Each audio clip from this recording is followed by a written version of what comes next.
Good day, everybody. And once again, we are back together. And today we are going to be looking at the Mpumalanga Prelim exam for 2024. So if you have not subscribed, please just make sure that you do the right thing. Just hit that subscribe button. Right, and we are going to get right into it. And of course, if you need any assistance in maths and science, you're more than welcome to get in touch with us. Our team is really ready to help you, and you can get all the details that you need on the description of this video. All right, now let's get right into it. Question 1. Right, so we start with question 1. So the first question that we are given there for 1.1.1, we've got x plus 3 and 2 minus x, which will be equal to 0. We need not waste time with this. We know that x is equal to 3. Or in this case, remember, we've got 2 minus x is equal to 0. So we'll take the x to the other side. So x will be equal to 2. Right, so we don't need to waste time with that one, right? Let's go into 1.1.2. Okay, so they say to us, we've got 2x squared plus 3x minus 7 is equal to 0. Now, it looks like a typical situation where we are going to use the quadratic formula. And remember, they said when necessary, we must round off our answer correct to 2 decimal places. So I'm going to find x is equals to minus b plus minus the square root of b squared minus 4ac divided by 2 times our a value. So let's substitute there. We've got negative 3, that is. Okay, that's plus minus the square root of our b value is positive 3 squared minus 4 times our a is 2 and our c value is negative 7. And all of this is divided by 2 times a, which is 2. All right, and we are just simply going to substitute, or rather use our calculator. Okay, so we've got, we've got a fraction that's negative 3. That's plus the square root of 3 squared. Right, now note you've got a negative times a positive times a negative, which becomes a positive. Right, so that's 4 times 2 times 7. Okay, you can put those negatives there. And this is divided by 4, which is 2 times 2. Okay, so my first answer is 1.27. Or if I make that sign negative before the square root, I get an answer of negative 2.7. Right, negative 2.77. All right, and that's how we get to our answer there. Right, as we go on to the next one. Okay, so now for 1.1.3, we've got an exponent there. Right, an exponential equation. So we've got 2 to the exponent x. Okay, let's write this properly. Minus 8 equal to 2. And 2 raised to the exponent x over 2. Right, so let's do this, ladies and gents. Let's say, now this is the lower exponent, right? X over 2 is the lower one. So let's say let x, or rather let 2 to the power x over 2, right, equal to k. Now remember, it means that 2 to the power x will therefore be k squared. Why? Because that's the same as saying 2 to the power x over 2 raised to the exponent 2. So that's squared. So that will give us 2 to the power x. Right? So that's minus 8 minus 2 to the power 2 times, which is equal to 2 to the power 2x over 2. Now note, ladies and gents, that becomes k squared, right, minus 8 equal to 2k. Right, and we can factorize this, so let's first put it in standard quadratic form. That's k squared minus 2k minus 8 is equal to 0. Right, and if we factorize, we're going to have k minus 4 and k plus 2, okay, which is equal to 0. So which means that k is equal to 4, or k is equal to negative 2.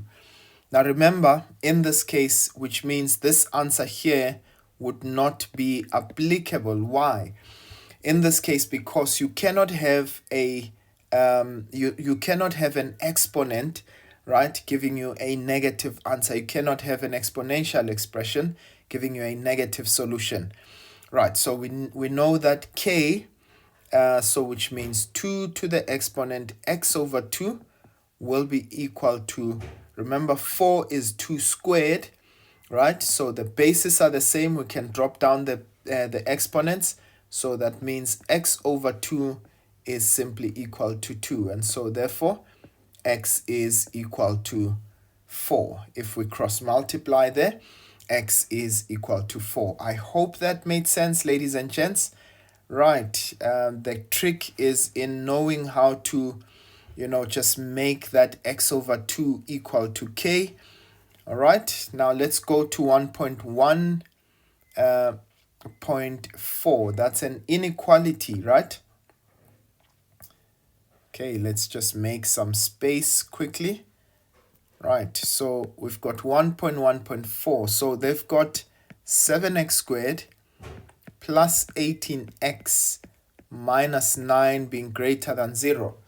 All right, so we need to somewhat make a plan, or in terms of factorization here. It is really up to you. So I'm going to try and find those factors of 7 and 9.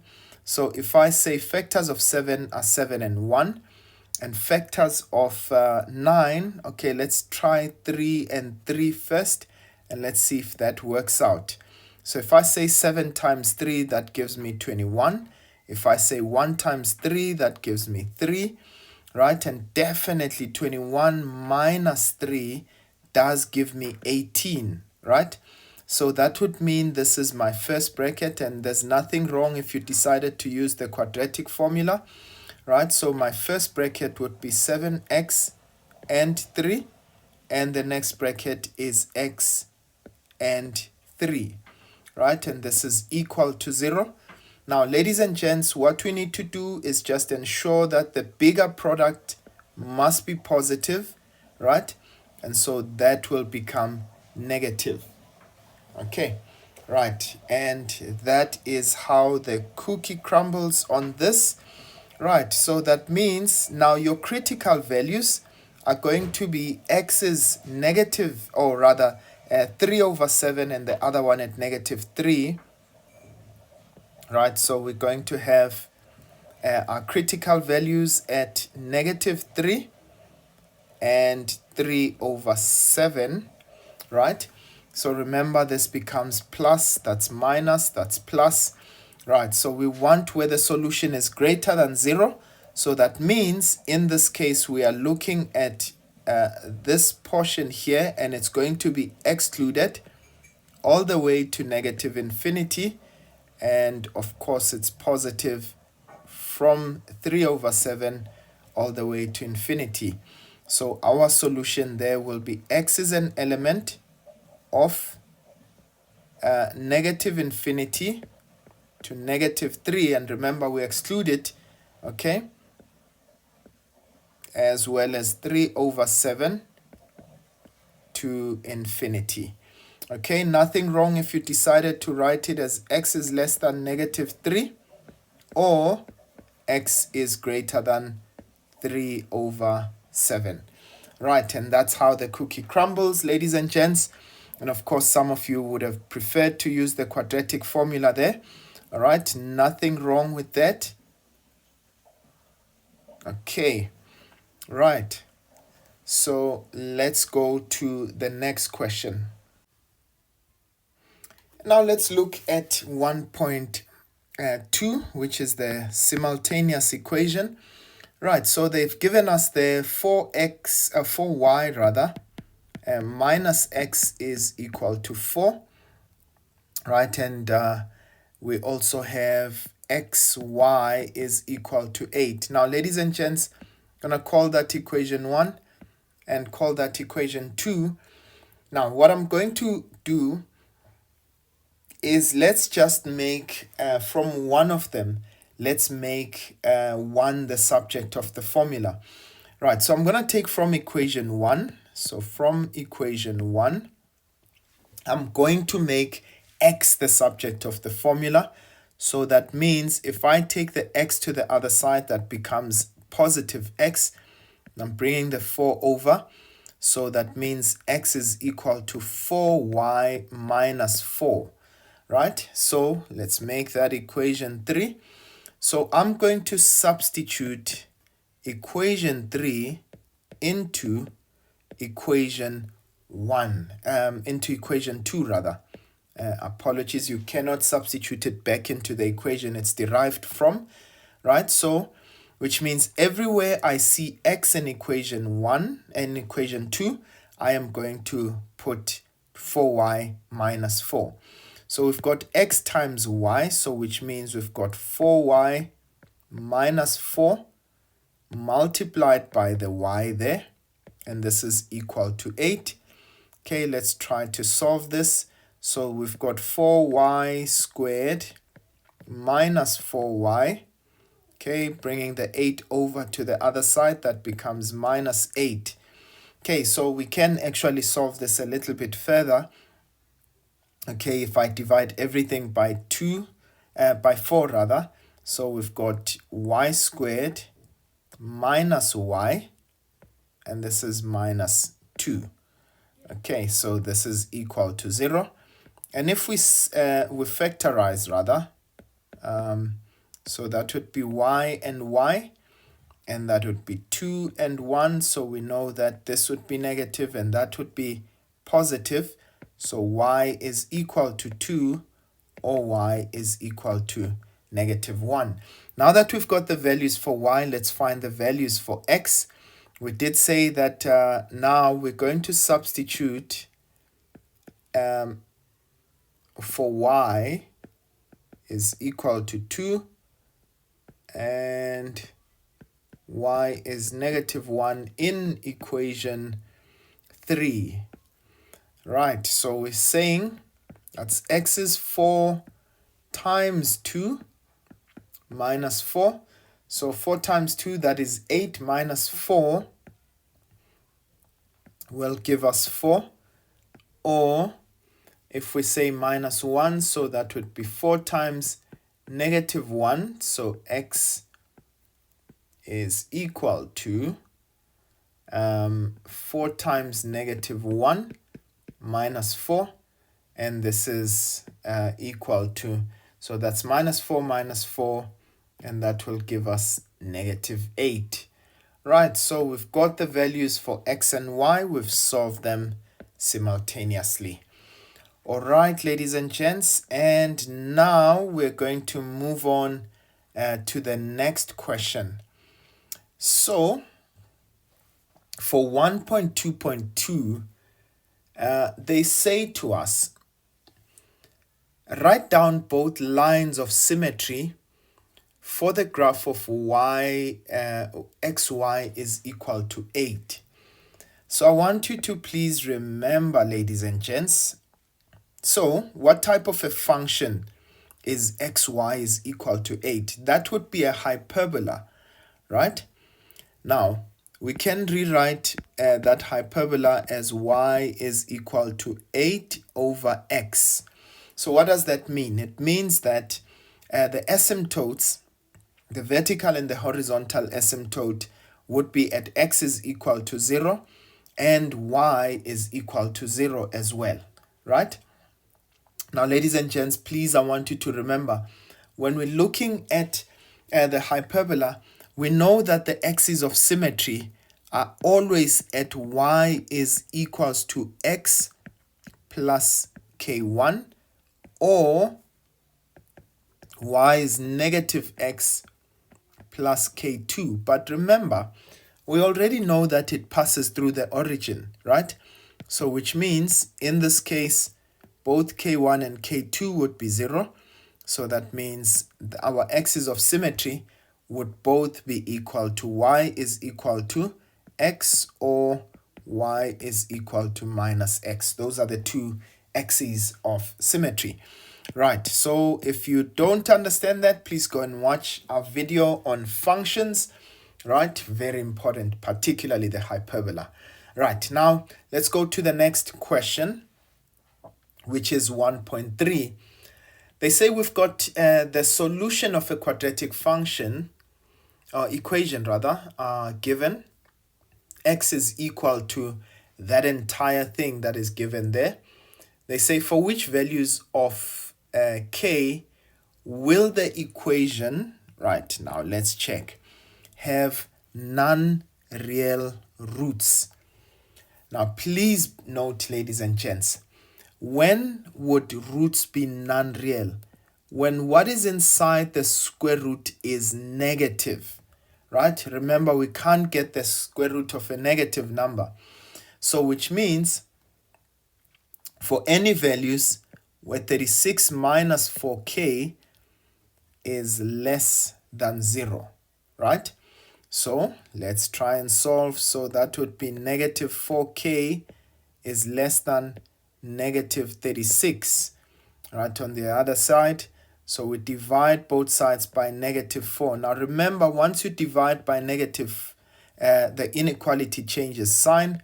So that means k should be greater than, now remember this is 36, right, divided by 4, and that should give us 9. Okay, so k must be any value that is greater than 9. For any value that's greater than 9, we will have non-real roots. Right, and they say, when will the roots be undefined? Okay, now notice, in this case, for us to have an undefined value of x, the denominator must be actually equal to 0, right? So for 1.3.2, we know that it means 2k must be equal to 0. So for any value where k is equal to 0, our solution will be undefined.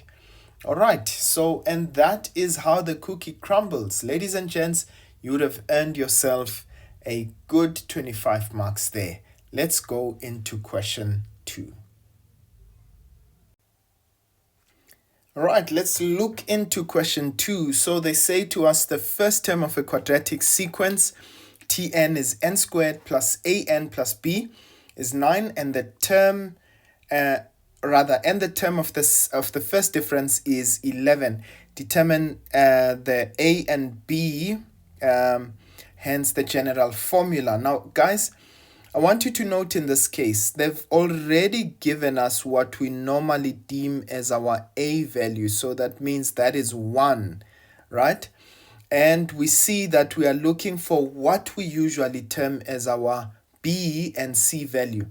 Right, now we've got the first difference, okay, as well as the first term of the sequence. Let's start with the first difference. We know that we always say 3a plus b would be equal to the first difference. Now, I'm just going to change this a little bit today. Right, so we usually say this is 3a plus b. We know that this is equal to 11, right? But we know that our a value is 1, right? So the a value, rather, that is usually given as our a value. But we know that our b value is actually a this time around. I hope you understand what I'm trying to say. And so we get b to be equal to 11 minus 3, which would give us 8, right? But to find the first term, we always say a plus b plus c. This is equal to the first term of the sequence and we're given that that first term is 9. Right, so our A value is 1, okay? Our B value is the A value that we got, okay? So our B value is 8, and we are looking for the C value, which is B this time around, okay? And we are given, right, so that will be equal to 9. So our C value is actually equal to 0, right? So that means A, note, the usual B value is 8 this time around. So A is equals to 8 and B is equal to 0. Right, so now which means the general term of the sequence is actually given as n squared, right, plus, we said our B value is 8, so that means that's plus B in this case, n, so our B is actually 0, okay? I'm actually trying to remind myself as well. So Tn is equals to n squared, right? So our B value, we said that was equal to 8, but we know that our B is A in this case, so this is plus 8n plus 0. Okay, so this is the general term of our sequence. Apologies there for just dragging it. The thing is, it's just a confusion between the A and the B value.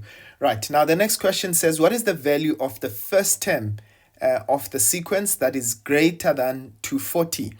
Right, so we want to know when will Tn be greater than 240. So let's do this. Let's say n squared plus 8n, right, should be greater than 240. Okay, so and in fact, you know, we might as well just say equal to 140 so that we get the n value, right? So n squared plus 8n minus 240 is equal to 0. Now, I'm just thinking to get, let's say, factors of 240 such that they are, they will give us 8. Let's see, if we said 240 divided by 12, all right, we get 20. Okay, I think those are the factors we're looking for. Okay, so we're going to say, right, this is going to be n and n. That's going to be 20 and 12. Okay, and we want our 20 is going to be positive so that our middle term is positive, that is negative. So we get n is equal to negative 20. Of course, this is not going to be applicable. We cannot get an n value, which is negative, or n is equal to 12. So which means the 12th term of the sequence is actually 240, but they wanted to find out when will it actually be greater than 240. It means for any n value that is greater than 12. All right, so I hope that makes sense, ladies and gents. Right, and as we go on to the next one, so they say to us, given the arithmetic sequence, we've got 3, -1, 5, and -5 all the way till -89, right? They say calculate the number of terms in the sequence. Now, ladies and gents, firstly, we needed to identify what would be our D value, right? This is the arithmetic sequence, so it means it's we take the common difference. Okay, so -1 minus 3 gives us -4. So our D value is -4, and our last term of the sequence is -89, right? So let's just find out there. So the general term of the sequence. Now, ladies and gents, please note very importantly, we need to find the general expression first of the equation, right? So that's 2.2.1. Okay, so we know Tn will be, our A value is 3. Okay, let's say n minus 1 times D. So this is going to be, our A value is 3. We don't know what the n value is, right? but we know that our d value is negative 4. Right, so that means this is going to be 3 minus 4n plus 4, and so which means the general term of the sequence is actually equal to, now I've got 3 plus 4, which is 7, minus 4n. Right, and remember what was the question? What's the last term of the sequence? And we know that the last term was actually negative 89, right? So that's going to be negative 89. Okay, so that's minus 4n is equal to, if I take the 7 to the other side, it becomes negative. So negative 89 minus 7 would give us minus 96. And if we divide by negative 4 on either side, okay, so we will get n is equal to, so let's say 96 divided by 4, that will give us 24. So our n value, right, the last term is actually the 24th term. Okay, right, so 2.2.2, let's go on, ladies and gents. They say calculate the sum of all negative terms in the sequence. Now I want you to note that from the second term onwards, right, till our 24th term, all right, we have actually all our terms are negative, right? So we need to take that. Now we can take the sum of all 24 terms, or we can just simply take the sum of 23 terms from using a is negative 1, right? And in this case, knowing that our last term is actually negative 89 rather, which is the 24th term. Right, so I am going to say, right, we know that the sum of our sequence of the terms, okay, that gives us n over 2 into, in fact, let's just use a plus l, shall we?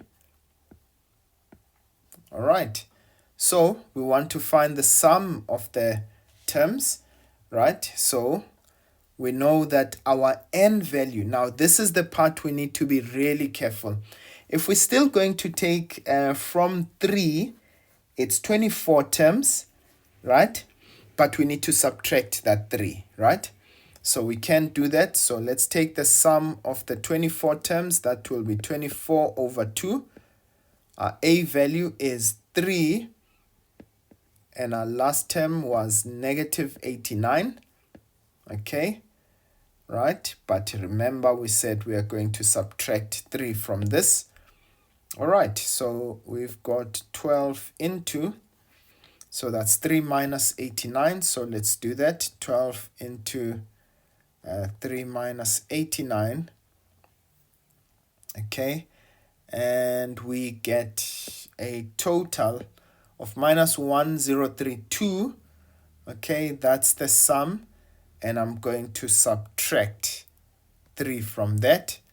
And so that sum becomes negative 1035. All right, now if you wanted to get another way of doing this, we could have just taken the sum of 23 terms, but this time around I'm going to use my a value as the first negative term, which was negative 1. Okay, so I would say, well, this is 23 over 2. Okay, let's see if it works. Okay, that would be minus 1 plus a negative 89. Okay, so let's see. So that's 23 over 2.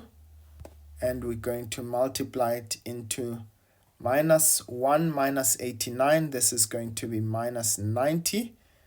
Okay, and exactly as we did the last time, we got exactly the same answer. Right, so let's go on to the next one. So they say to us, consider the sequence.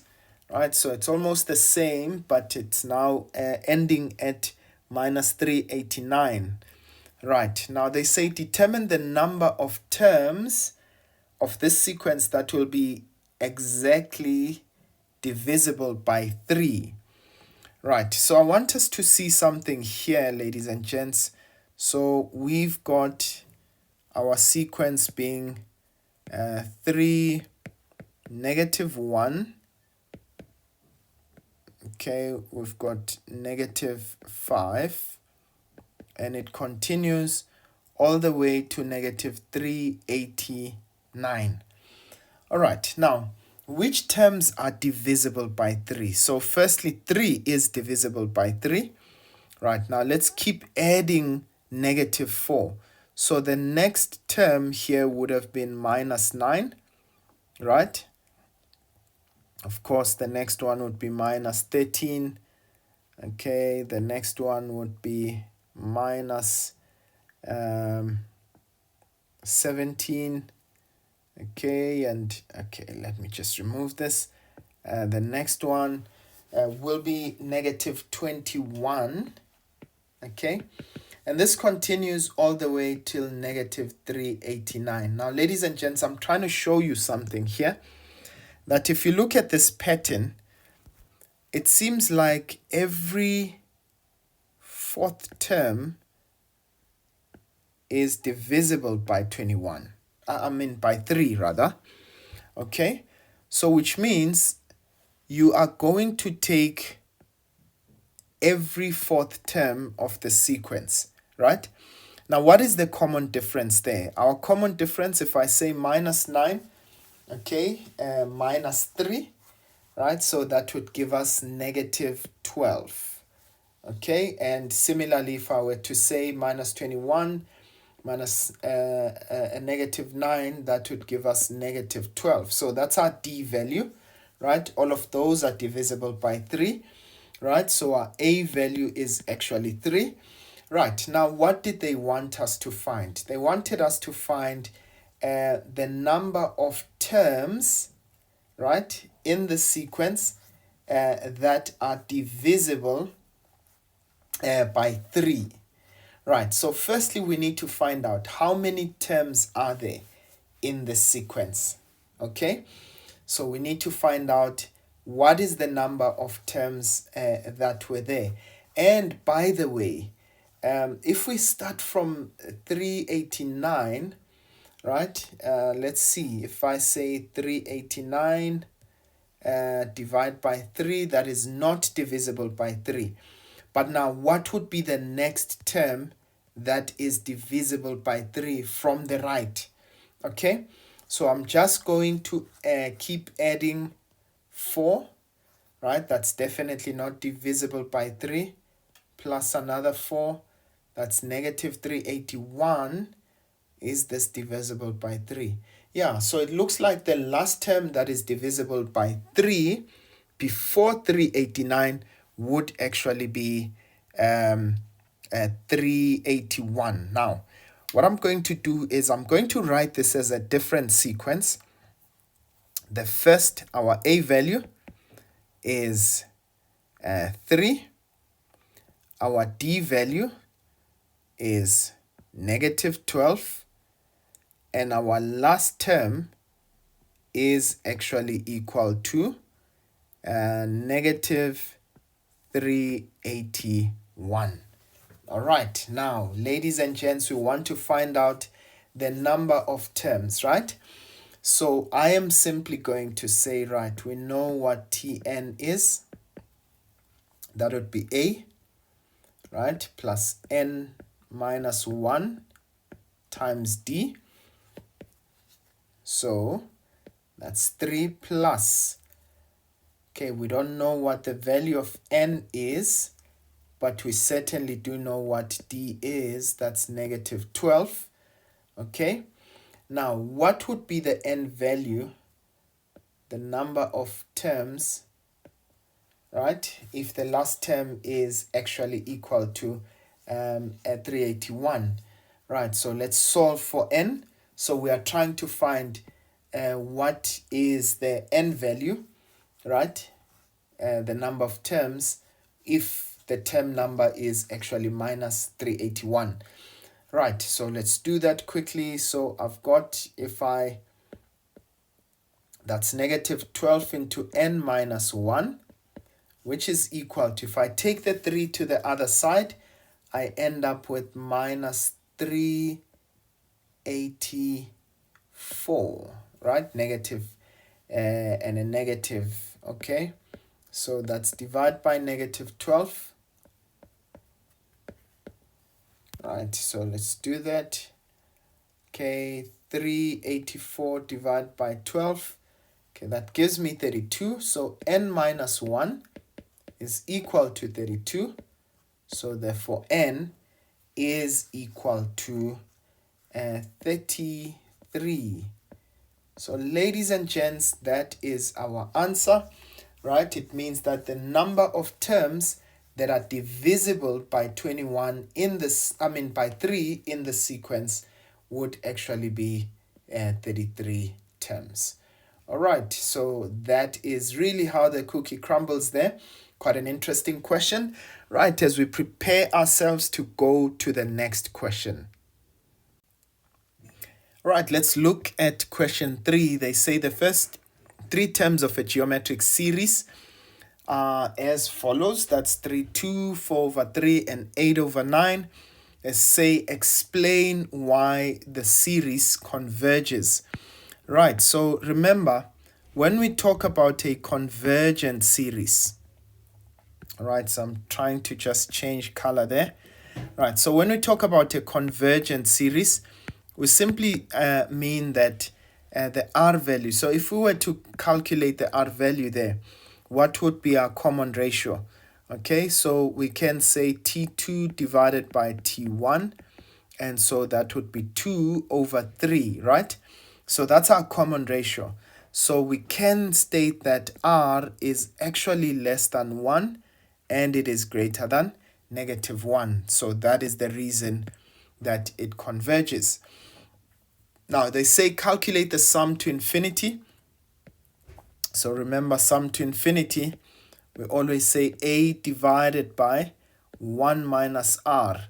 And the condition for us to be able to get sum to infinity is that it must be a convergent series, right? So that means it must satisfy this condition that we've just written there. So that's going to be A. Our A value is 3, right? The first term of the sequence divided by 1 minus our R value, we just calculated it, is 2 over 3. Right, so without any further waste of time there, so I'll say 3 divided by, I'll put that in brackets, that would be 1 minus 2 over 3. Right, and close that bracket there. Okay, and that's our answer. So which means that the sum to infinity is equal to 9. Okay, that should have been 3.2. Okay, and 3.3, that's quite a short question this. They say express sum to infinity minus Sn in the form a times b to the exponent n. Right, so let's just find them, separately. We know sum to infinity, we just found 9, okay? All right, and now let's find an expression for Sn. So Sn would be A, right? Please remember, in this case for a geometric series, 1 minus R exponent n divided by 1 minus R. Right, so Sn, we know our A value is 3, minus, this is 2 over 3, right? To the exponent n. Okay, let's rather use square brackets so that we'll see the difference there. And this is 1 minus 2 over 3. Right, ladies and gents, let's try and simplify this as much as we possibly can. Right, so if I look at the denominator, that's 1 minus 2 over 3, which gives us 1 over 3, right?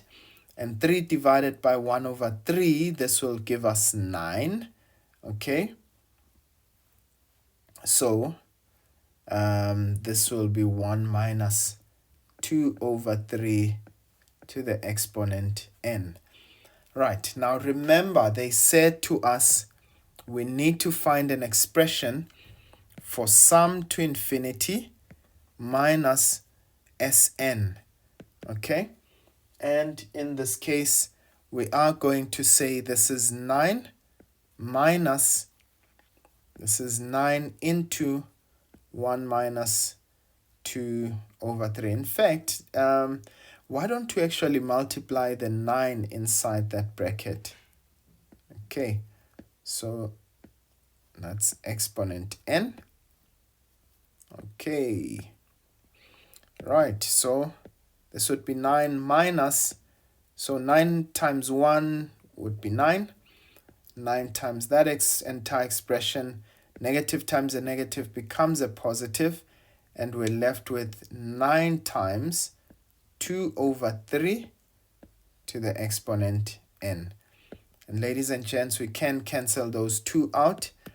And so what are we left with? We've got 9 times 2 over 3 exponent n. And remember, that's what they asked us to do, to write it as a times b to the exponent n. So which means that's the expression right there. And that's how the cookie crumbles on this question, right? We are gonna go into the next one. Nothing much from that. All right, let's go into question 4. So they say consider the function f of x, which is minus 2x plus 5 divided by x minus 1. They say show using necessary calculations that f can be written in the form f of x, that's a over x plus p plus q. All right, now ladies and gents, you know this calculation, not very popular, but it's something that you really need to be able to do, right? So firstly, in order for you to do that, you have to recreate what's in the denominator, right? So what I'm going to do is I'm going to write minus 2x, right, plus 2, okay, because I know I can factor out the 2 there so that I have x minus 1. But remember, this is plus 2 plus 3, right? So that we don't change anything about the numerator, right? So remember, it was plus 5, right? So 2 plus 3 gives us 5. All of that divided by x minus 1. So I'm going to separate this expression over here, all right, from the 3.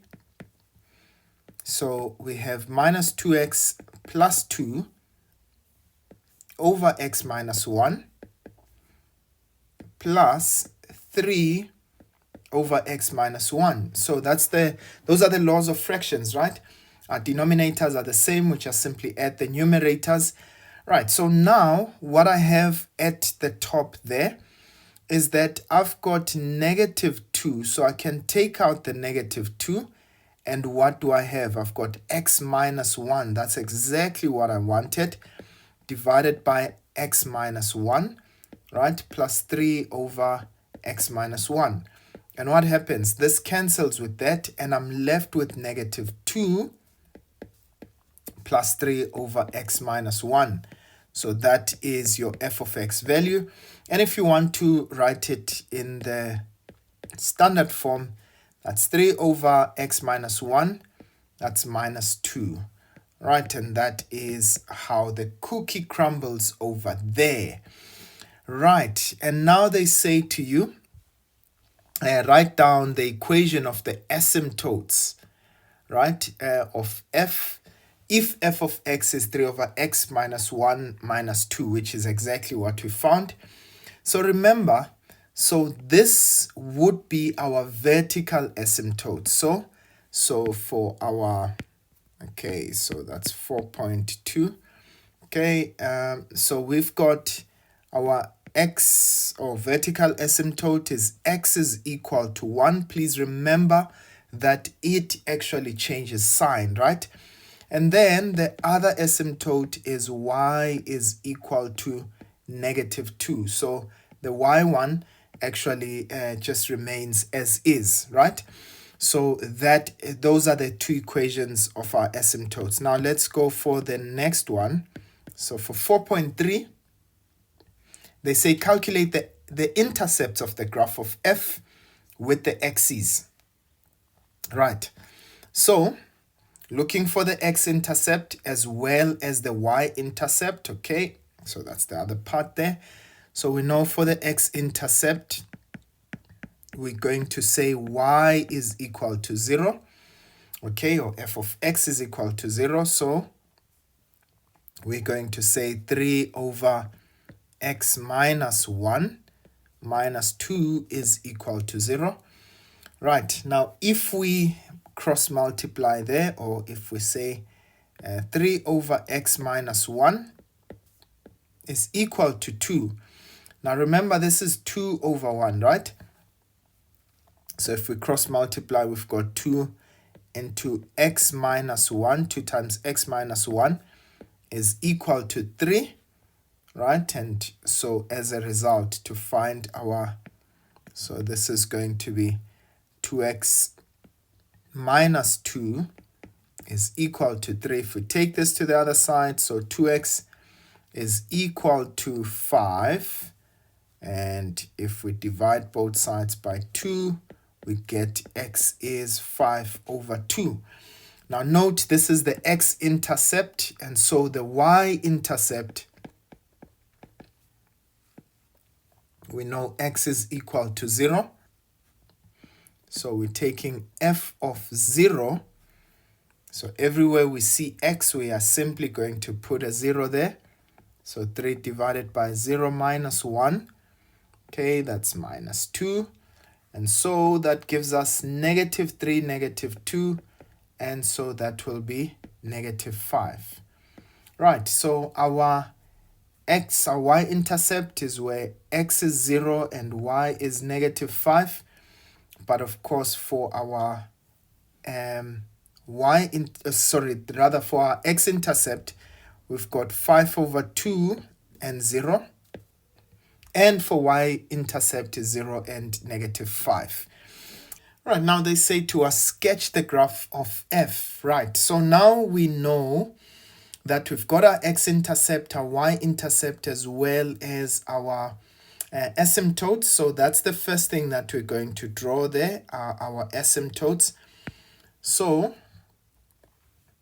please remember to label your axes, ladies and gents. It is quite important. Right, so our asymptotes are going to be at x is, we said positive 1. So we know that we're going to have a vertical asymptote there. But we also have another one at y is negative 2, right? So remember our equation there. We did say x is 1, y is negative 2, right? And then we've got at 5 over 2 and 0. So 5 over 2 and 0, we've got our x-intercept there. And then at 0 and negative 5, we've got our y-intercept. Please note my graph is really not drawn to scale, ladies and gents. So it's really not the most accurate. So this is what our graph is going to look like. All right, so this is 1 over here. We said this is negative 2 over there. And this, let's label it. This is going to be 5 over 2 and 0. And that is going to be 0 and negative 5. Right, so that's how our graph is going to look like. Okay, let's look at the next question. They say to us, write down the range of y is equals to minus 5 and minus f of x. Right, now I want you to notice this. So what are we doing now? We are actually looking for if we reflect this graph about the x-axis. So which means our asymptote is no longer going to be at negative 2, but it's going to be at positive 2. So which means, now remember this is, applicable for all values. Y is an element of real numbers, right? So this is 4.4, I believe, 4.5 actually. Okay, so for 4.5, we know y is an element of real numbers, right? It's from negative infinity to infinity. However, y cannot be equal to, remember once we reflected about the x-axis, so we say that y cannot be equal to 2. Whereas for this graph of f of x, y would not be equal to -2. And so finally, they say to us, describe in words the transformation of f to g if g of x is equal to -3 over x plus 1 minus 2. Now, let's write down that equation. So g of x would be -3 over x plus 1 minus 2. Now, we want to compare this with f of x, right? Now, you remember that this was x minus 1 initially, and that was positive. But you see that the y asymptote, okay, the horizontal asymptote still remains the same. So my suspicion, let's see if we took f of minus x. That is, if I actually am going to reflect this about the y-axis, right? So that would be, if I take the graph of f, that would be 3 divided by, okay, so remember, now this becomes minus x minus 1, right, minus 2. But if I can simplify this, what does it become? It becomes 3 over negative x plus 1, okay, minus 2. But you see now, in this case, I can multiply by negative, but what I do on the bottom, I do at the top. So what do I have? -3 divided by x plus 1 minus 2.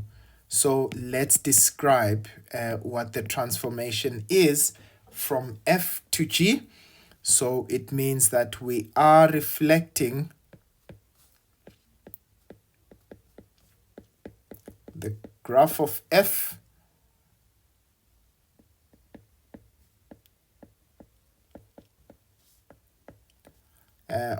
of x around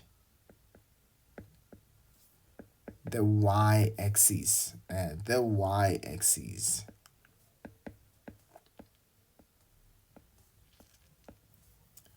Right.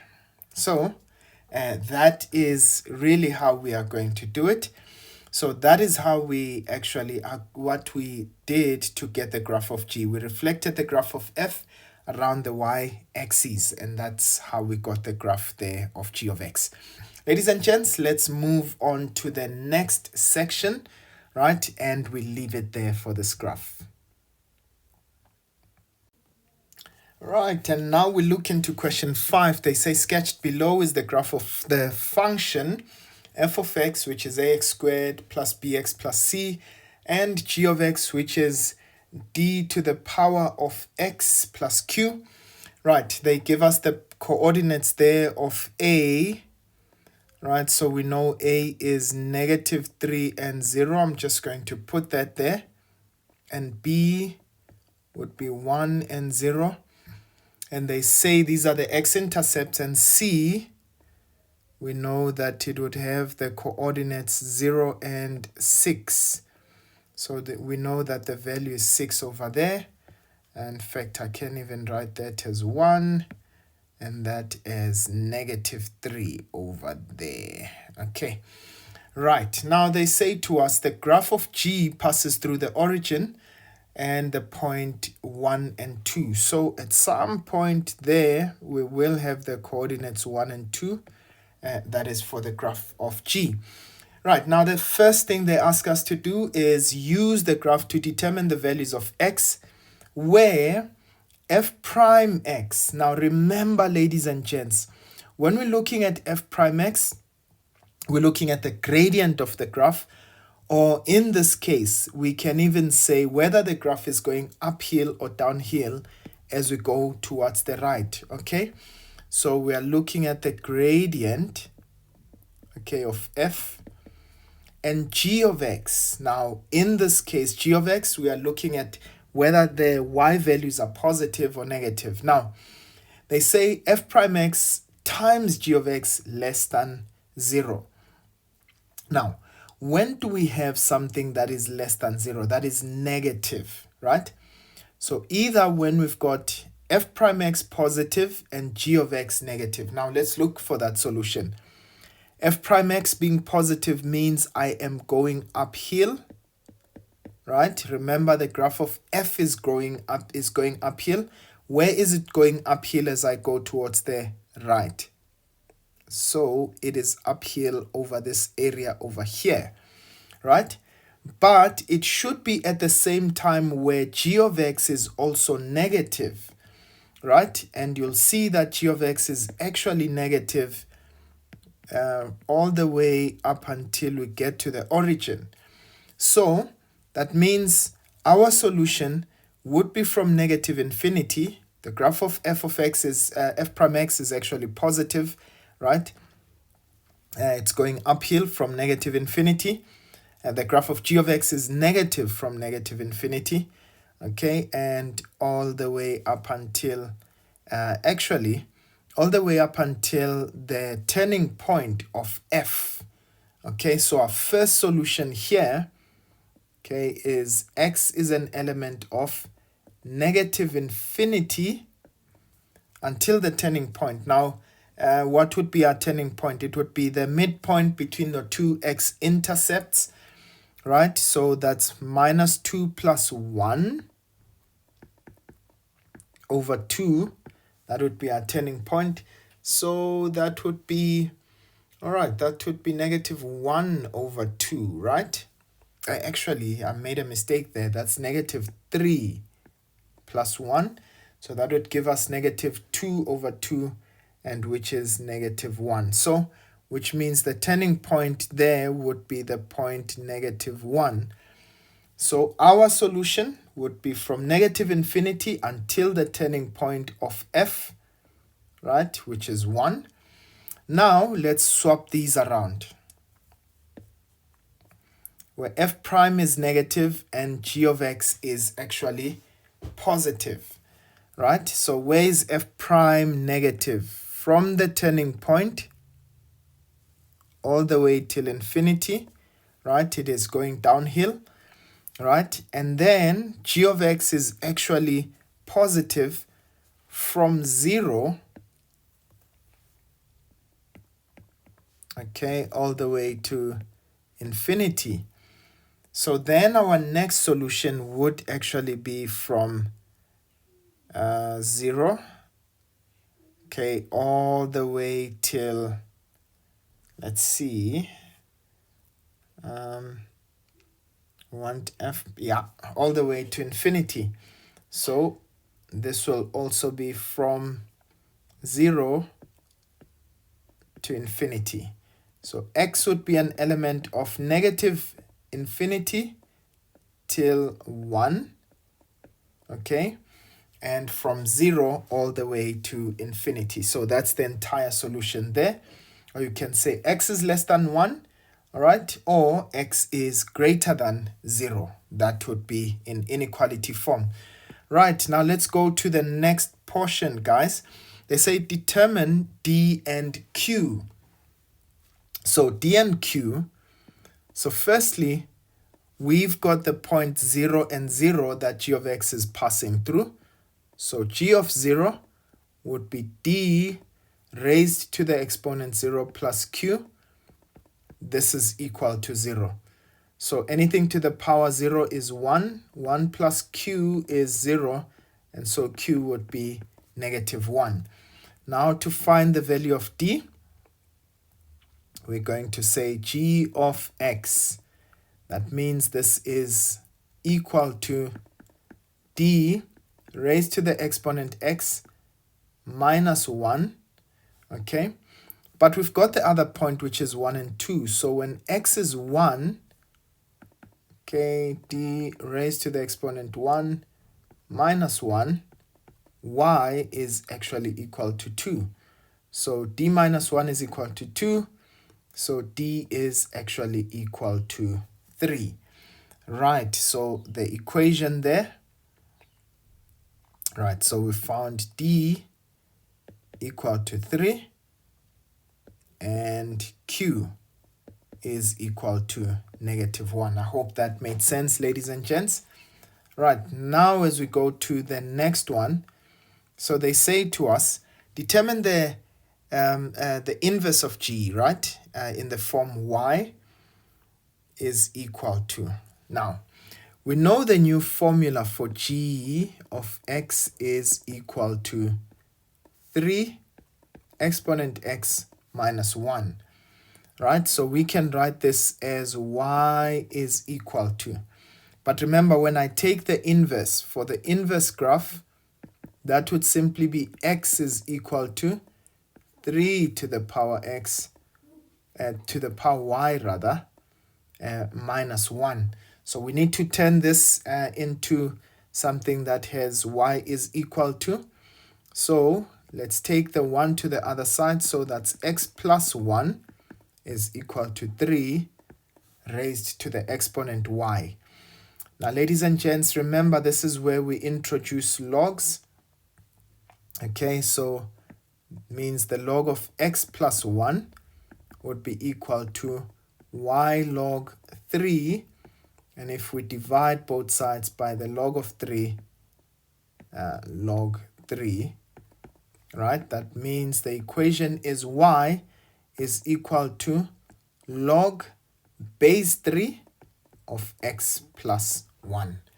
Remember, if I say log x plus 1 divided by log 3, I can actually express it this way in terms of logs. So we know the answer there. This would be log the base of 3 of x plus 1. Right, now they say to us, state the domain of the inverse of g. Now, remember that the domain of the inverse of g would be the same as the range, right, of the original graph, which is g. So what would be the range of g? So remember, our equation told us that g of x actually has a minus 1 there. Okay, let me just remove this entire thing. So which means this is an exponential graph that is shifted by 1 unit down, right? So which means it has an asymptote at minus 1, right? And it goes all the way to infinity, okay? So that is the range of g. But that means, so if we're looking at the range of g, it means y is an element of -1, actually, excluded, all the way to infinity, right? So that means also for the domain of g, x will be an element of -1 to infinity. Okay, right, I hope that makes sense, ladies and gents. So they say determine the a, b, and c. Right, now we've got our x-intercepts already, ladies and gents, right?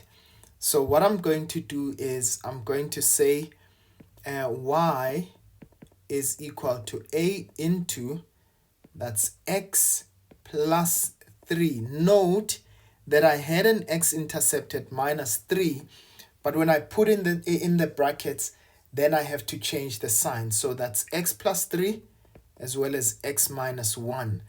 So now if I look at that, right, how would I get the value of a in this case? Now we can substitute for any other point that we know.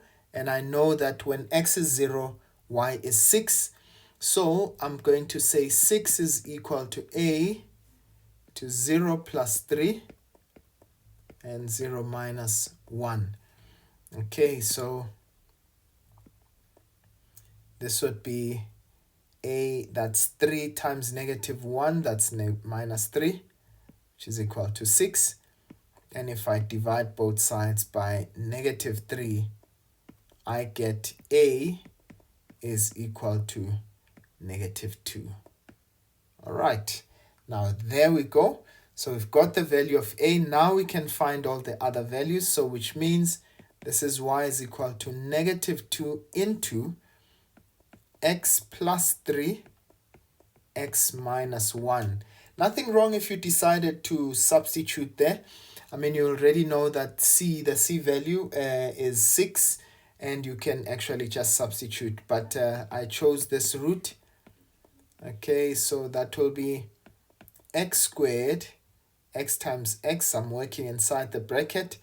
We've got 3x and minus x, which is going to give me plus 2x minus 3.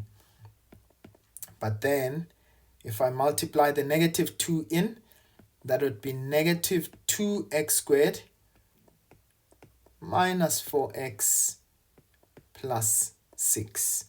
All right, and that is that means that the value of a is -2, and the value of b is -4, and the value of c is equal to 6. Right, and as I said, you could have actually chosen a different route of doing this. Or you could have actually used the fact that, so we know already that it's going to be ax squared plus bx. Our y-intercept is already 6, so we can put the 6 there. And you can substitute the values. Firstly, when x is 0, you know that y is, or rather when x is -3. So that's 0, that's a, that's 3 squared plus b times 3 plus 6. So you can do that and find and solve for a and b simultaneously. You've got 2 points, and so you can solve simultaneously. Now, they say to us, draw the graph of the inverse of f, right? Show the turning points and the intercepts. So guys, we just need to always be mindful when we are drawing the inverse, right? And this is the inverse of a parabola. Okay, so which means everything that happens on the x, on the original graph, happens on the y, right? So remember I had x is -3 here. That means our graph is going to pass through y is -3. And we have also x is equal to 1, right? So that means this graph is going to pass at 1. Y is equal to 1. Okay. And now we also had a turning point in this case. Our turning point, they said show the turning point and the intercepts. So our turning point here was at -1. You remember we found it earlier, right? And in fact, in my solution, I was supposed to say -1 over there. Okay, let's write it nicely. So this is from -infinity to -1. Okay, so in this case, I do have a turning point at -1. We just never got the value, the y value of our turning point. So y turning point would be equal to, so we said that's -2 into -1 squared minus 4 into -1, okay, plus 6. Okay, so let's find that y value there. Okay, I get a value of 8, so which means this is 1 and 8, -1 and 8. Now, ladies and gents, that means that now for the inverse graph, it will have a turning point at y, or rather x is equal to 8, right, somewhere there, and y is -1. So let's put it over there. This is 8 and negative 1. Remember that they swap signs, okay? And what we also said is that it's going to pass, our graph passed through 0 and 6. This one is going to pass through at x is 6, y is 0. So this is what your graph of the inverse of the parabola would look like. Now they said we must label, so this would be 0 and 6. This would be y is, or rather x is 0 and y is 3. Actually, this is 1. And here we've got 0 and negative 3. Right, I hope that makes sense, ladies and gents. Right, so that's what our graph would look like, the graph of the inverse. All right, and finally, they say determine the values of k for which f of x plus k. So meaning we are shifting the value, the graph of f, right, such that it would be equal to g of x, right, has two equal roots that are opposite in sign. All right, now where are the two graphs equal to each other? Okay, and if you don't mind, I'm just going to remove the graph there. Okay, hope you are able to follow it. Right, now, I want my graphs, okay, to be equal to one another at 2 points, but the 1 point must be positive and the one must be negative. So I see if I can shift this graph down and put it over there, what begins to happen?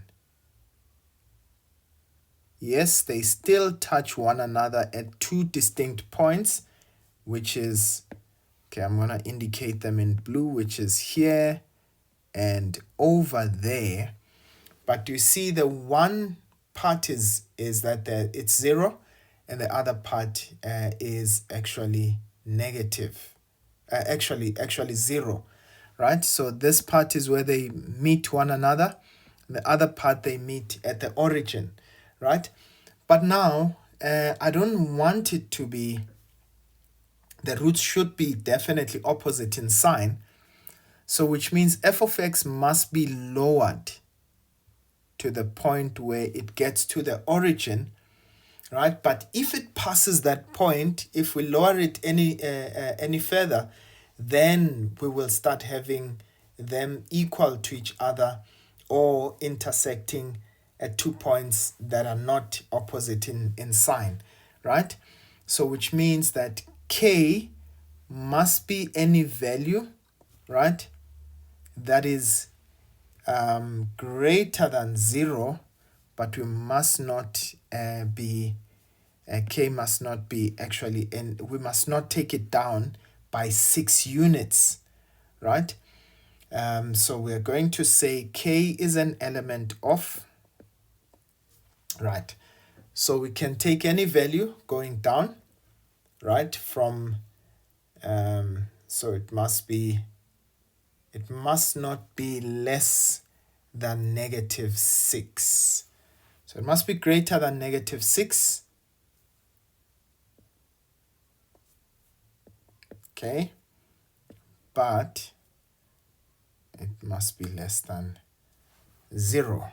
Okay, right, so any value from 0, right, if we take it down to negative 6 in this case can suffice. We can take the graph down until 6 units.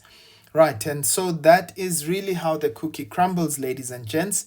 We're leaving it here, 23 marks, and really functions does count quite a lot, and please do focus quite a bit on it in preparation for paper 1. All right, guys, let's go into question number 6. All right, now we look at question 6. They say Alec invests a lump sum of 5,000 rands in a savings account for exactly 2 years. The investment earns interest at 10% per annum compounded quarterly. Right, so they want to know what is the quarterly interest rate for Alex investment. Right, so ladies and gentlemen, so we know in this case the interest rate was at 10% per annum, but it is compounded quarterly. So this is simply going to be 10% divided by 4. And in this case, that will be 2.5%. All right, 6.1.2. They say calculate the amount in Alex savings account at the end of 2 years. All right, so we know that we are investing a lump sum of money, so we're using the compound interest formula, right? So we know the principal amount is going to be 5,000 rands. That's 1 plus the interest rate. In this case will be 0.1, so that's 10 divided by 100, that's 0.1. But we're going to divide that by the number of, or by m, which is the compounding period, that's quarterly. And so in this case, we're going to say n times m, that's in 2 years, but there are 4 quarters in every year.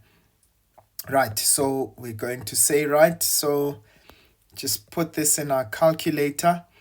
That's 5,000. Okay, 1 plus 0.1 over 4. Okay, and we're going to raise this 2 times 4. And I get an amount of 5,092 rands. Okay, and 1 cent. Okay, and there we go. That's our compound interest. Okay, in fact, no, that is our amount that would have accumulated after 2 years. That's what will be in Alex savings account. Right, now let's go to the next part of this in 6.2. They say a school issued new laptops for each of its 110 employees at the beginning of the year. They say the school was advised to set up a sinking fund to ensure that there would be enough money to replace them at the end of the 5th year. The following applies. They paid 6,000 rands for each laptop. The laptops depreciated 15% per annum on a reducing balance basis. And they say inflation is estimated to be 6% per annum over 5 years, over the 5-year period. And they say a sinking fund is set up such that all payments will receive 12% per annum interest compounded monthly. All right, and they say determine the amount of money required at the end of 5 years to replace the laptops. Now, ladies and gents, I want us to, there are several ways in which we can look at this. But remember, it's 110 laptops, right? And we paid 6,000 each for those for per laptop, right? So which means at present, the amount that we spend is 6,000 multiplied by 110. So let's do that. So that's 6,000 multiplied by 110. And we get 660,000 rands. All right, so that's what we're going to spend at present to purchase the laptops, right? But in this case, we now need to find out how much will we need. In fact, essentially, how much do we need in our sinking fund, okay, in order to replace the laptops in 5 years, okay? Right, so firstly, we know that the laptops depreciate, okay? So firstly, we know that we can calculate the depreciation of the laptops, all right? So they said this is on a reducing balance basis, right? And please remember, we've got the straight line method and we've got the reducing balance. So reducing balance just simply says 1 minus I exponent n. right? So in this case, that's 660,000. Okay, and this is 1 minus our depreciation rate is at 15% per annum. So that would be 15 over 100. That would give us 0.15. Okay, that is to the power 5. Okay, so let's get that. So 660,000 into 1 plus 1 minus rather 0.15, and we're going to raise that to the exponent 5. So which means that the cost of the new laptops, right? In fact, no. The laptops would have depreciated to an amount of 292,845 rand and 50 cents, 51 cent. Okay, so this is what these laptops will be worth in 5 years. And so remember, we can use this, right, as a a trade-in value, right? A trade-in amount that we can use, right? So, but we also know something else happens. We know that the cost of replacement will be different, meaning buying a new laptop, okay? So the cost of replacing, or rather, let's find out, buying a new laptop or new laptops in 5 years.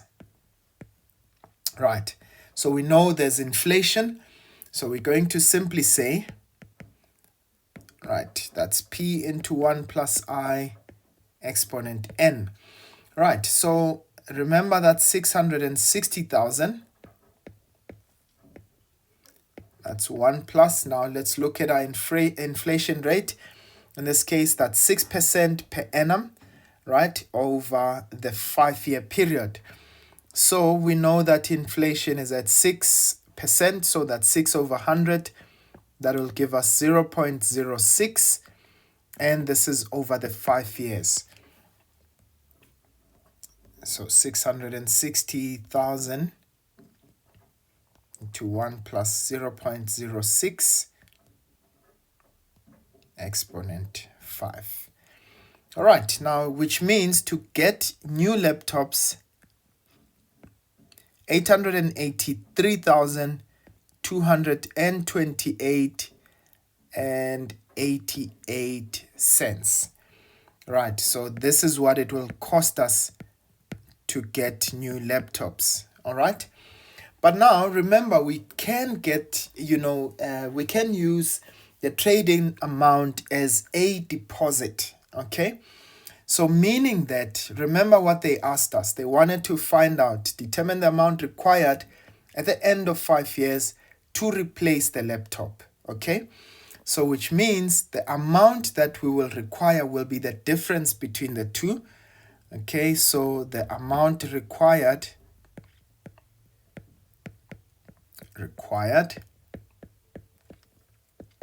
will simply be the difference between the two, 883,228.88 minus, right, the cost of replacing is 292,845 and 51 cents. Right, so let's do that. Let's find out. So that's 883,228.88 minus the 292,845 and 51 cents.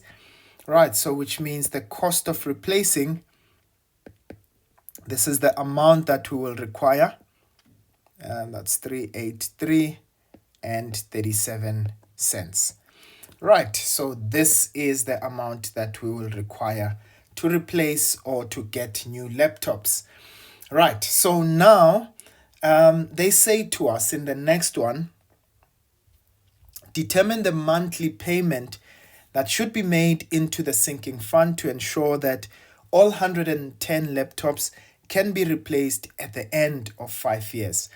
So now this is essentially the amount that we want to raise in our sinking fund, right? So all we are going to do, we are looking at a future value of that much. So we're going to use our future value formula, right? So this is going to be x into, right? So this is going to be 1 plus I exponent n minus 1, and this is divided by I. Right, so we want to find out the number of installments. So the future value that we want to raise is 590,383 and 37 cents. Right, we want x. Right, so in our sinking fund, they did say that they're offering an interest of 12% per annum, but that's compounded on a monthly basis, right? So this is going to be 12 divided by 100, which would be 0.12, right? But we are now going to divide this by 12 because they said they're compounding it on a monthly basis. And so this will be 12 multiplied by the 5 years. Okay, that's minus the 1 divided by, that's going to be 0.12 divided by 12. Now, ladies and gents, let's try and get the value of x. And in this case, we're going to do as many, gymnastics, mathematical gymnastics. So going to cross multiply these two together, and we're going to divide by this entire expression. So let's whip out our calculators. Okay, so we said we've got 590,383 and 37 cents, right? And we're going to multiply that by 0.12 over 12. Okay, please verify if I am actually tracking on the right track. And so that's the amount that we get, and we divide this by this entire bracket. So that's 1 plus 0.12 over 12. Okay, yx 12 times 5, that would be 60. Okay, and we say, and please remember just to take that bracket down. Actually, that should be minus 1.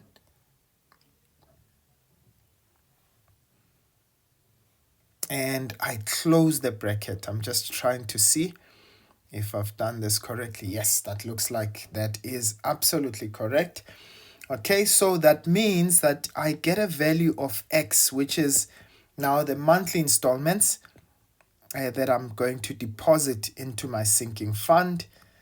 So that's 7,228 and 92 cents. All right. Please verify if you do get the same value, and let me know in the comment section. Right, so that is how the cookie crumbles. Right, that's the future value. And sinking funds are really quite straightforward to do. Right, and I hope that you guys get it. All right, let's go to the next question. And now on to question 7. Let's get right into it. We've got f of x is 3 minus 2x squared, right? And they want us to differentiate from first principles. Now, ladies and gents, we'll try to be as quick as possible on this. So we know that f prime x will always be limit as h tends to 0 of f of x plus h minus f of x divided by h. So which means that initially, please do not get rid of this expression limit as h tends to 0 until you substitute for h is equal to 0. Right, so now we're going to say this is 3 minus 2 times, okay, x plus h squared minus Remember, we've got 3 minus 2x squared right in our expression. So this is divided by h. So this will give us limit as h tends to 0. So we've got 3 minus, this is 2 into x squared plus 2xh plus h squared. This is minus 3 plus 2x squared. Right, so if we divide by h there, so again we've got limit as h tends to 0. So we've got 3 minus 2x squared minus 4xh minus 2h squared, right? That's minus 3 plus 2x squared. Divide that by h. Right, so see that 3 and negative 3 cancel. The negative 2x squared with the positive 2x squared cancel out. And so we can now take out h as a common factor. So this is limit as h tends to 0. Right, so if we take out h, that's going to be minus 4x. That's minus 2h. Okay, and that's divided by h. Right, we can cancel that out. And so if we substitute h, we are left with negative 4x if we substitute h is equal to 0. Right, so f prime x is actually going to be equal to negative 4x, and that's exactly what we're anticipating. Right, so let's go into the next question. So they say we need to evaluate the gradient, which means dy dx, okay, if y is equal to minus 1 over x plus root of x. Right, so we've got y is equal to 1 over x plus the square root of x. Now that's 7.2.1. Okay, so just so that we are clear. Right, so firstly we need to get rid of x in the denominator. We need to get rid of surds before we start finding the to differentiate. So this is going to be, that's x to the power of minus 1, right, according to the exponential law, plus this is x to the power 1 over 2. So remember that a surd, in this case, square root, has got a 2 there, and it is raised to the exponent 1. So that becomes the denominator, and the 1 the numerator. Right, so now we are ready. So dy dx would be equal to negative x, right? So remember, negative 1 times 1 would be negative 1. So remember the minus 1. So that's minus 2 plus, this is going to be a half x, right? If I say minus 1 there, that becomes x to the minus raised to the power minus 1 over 2. Right. We can still simplify that if we want to. Okay. If we want to express it as positive exponents, so this will be x over minus 1 over x squared, and this is plus 1 over 2 x to the power 1 over 2, or you can say 1 over 2 square root of x. So that is really how the cookie crumbles on this question. Right, and let's go for 7.2.2. Okay, right, and it seems we made a little bit of an error there. That was minus 1 over, so that was negative over there, which will actually change the sign. So that will be positive. Okay, right, because it will be the negative 1 times the negative. Okay, so I do apologize about that, but I do hope that you still get the message. Okay, so let's go to the next one. So we're finding the derivative with respect to x. 8 minus 3x to the power 6. Okay, so derivative with respect to x, 8 minus 3x6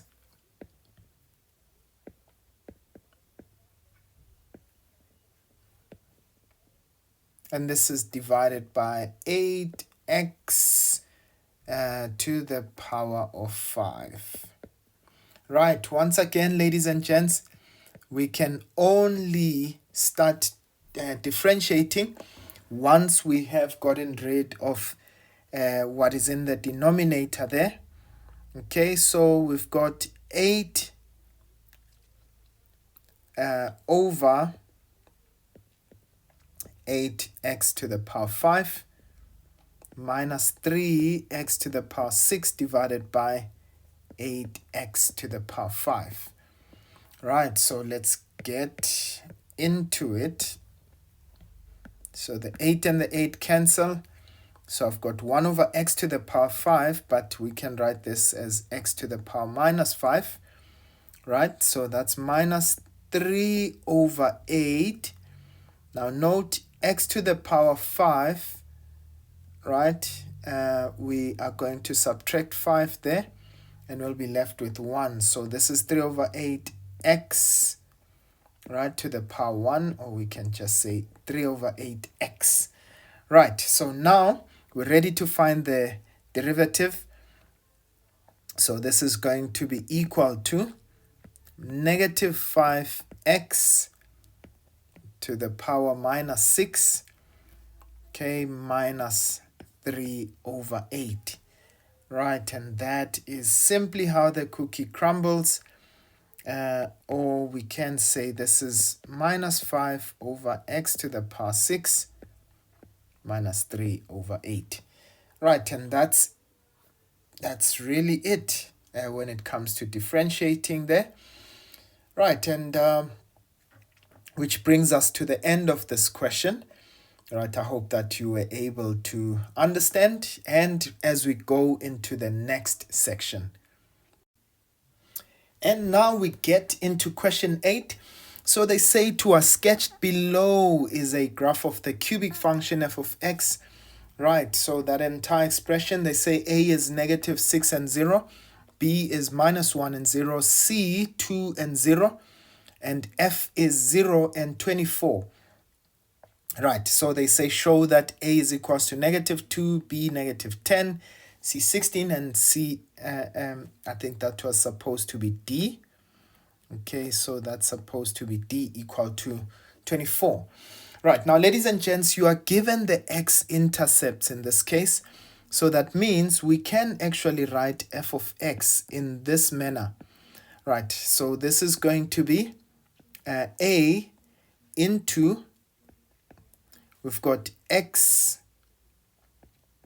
plus 6. So I'm going to take all the x-intercepts, but please remember they change sign when they go in the bracket. So that's x minus 2. All right, now, in order for us to get the a value, we can actually just leave it like that and get the a value later. But to get the a value, what I'm going to do is I've used all of my x-intercepts. Let's now use the other point that is given to us there. Right, they said we've got f of 0 is equal to 24. So f of 0 would be a into, we substitute 0 for x, so we'll get 6 times 1 times negative 2, right? And this, all of this would be equal to 24. Right, so if I say 6 times 1, that's 6 times negative 2, that's going to be negative 12. So this is minus 12a is equal to 24. And if I divide by negative 12 on either side, I will get a is equal to negative 2. Right, so we've gotten our first value. Right, now let's go on to the rest. We know what the value of a is. Right, so let's multiply out everything else. If you don't mind, I'm just going to remove that for space. So, which means f of x is equal to negative 2 to x plus 6 into, now I'm going to multiply these out through the FOIL method. So this is going to be x squared, right? That's minus x minus 2. Okay, so that's what we get there, right? So you'll have minus 2x plus x, which gives you minus x. Now, let's try to, okay, the negative 2. Now, let's multiply this throughout. So this is going to be minus 2 times, this is x cubed, right? You'll have negative x squared. You'll have negative 2x. You'll have 6x squared. You'll have negative 6x. Okay, I don't have enough space there. If you don't mind, I'm just going to do it there. Negative 6x, and we've got minus 12. Okay, so this is within the bracket. So let's try and solve for everything else that has like terms. So that's x cubed. We've got an x squared term there. So that's minus 1 plus 6x squared. So these two will give us plus 5x squared. Right, we've got minus 2x minus 6x, which gives us minus 8x. And we've got minus 12. Right, and if we multiply the negative 2 inside, that becomes minus 2x cubed, negative 10x x squared. Negative 2 times negative 8 gives us 16, so that becomes plus 16x. And negative 2 times negative 12 gives us plus 24. Ladies and gents, I hope you can see we've proven that A is negative 2, B negative 10, C is 16, and D is 24. Right, and that is truly how the cookie crumbles. Right, so they say calculate the coordinates of D. So we know that D is our turning point. So what are we going to do? We're going to say at the turning point, we know that f prime of x will be equal to 0, right? So let's take f prime. So this is going to be negative 6x x squared. That's minus 20x plus 16. Okay, so that's minus 20x plus 16 is equal to 0. Right, so let's do this. Let's divide that by negative, shall we say negative 2? Right, so that gives us 3x squared. That's going to be plus 10x. That will be minus 8. And remember, when you divide 0 by negative 2, you still get 0. And so it doesn't necessarily mean that we just divided the left-hand side only, right? Okay, so let's see. Factors of 3, that's 3 and 1. Okay, and factors of 8, that's either 8 and 1 or 4 and 2. Let's see if we say 4 and 2. Yep, it seems like, no, actually the other way around. So that's 2 and 4. Right, so 4 times 2 gives us 12, and 2 times 1 gives me 2, and such that when I subtract them should give me 10, right, the middle term. So that means this is my first bracket, and that's my second bracket. Guys, you can choose any method that you want in terms of factorizing this. Okay, so we've got x and 4. Right, so which one is the bigger? So that will be positive and that is negative. And so x will be 2 over 3, or x is negative 4. Now remember, we're looking for d and it's definitely on the negative side. Okay, so that means that we are going to take this solution for now. This guy is not applicable, right? So to get the y value for d, because they did say the coordinates, so I'm going to look, remember you are substituting into the original equation, right? So I'm going to say this is going to be f of negative 4. That's 2 times negative 4 cubed minus 10 times negative 4 squared plus 16 times negative 4. That's plus 24. Right.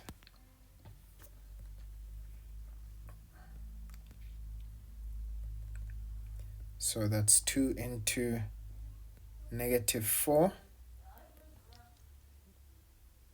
Okay, and let's cube that.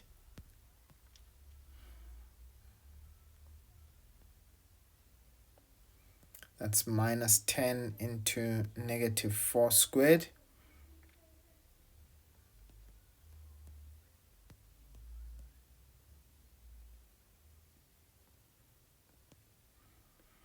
All right, and I get a value, and please do verify this for me.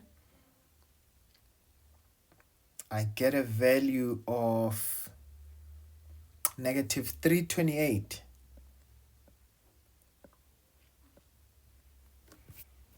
So my coordinates for D would be negative 4 and negative 328. It is in the third quadrant, so I am expecting that I will actually get both x and y to be negative, right? So I hope that makes sense. All right, so let's remove everything there so that we've got a little bit of space to work in. Right, so I just found this value over here.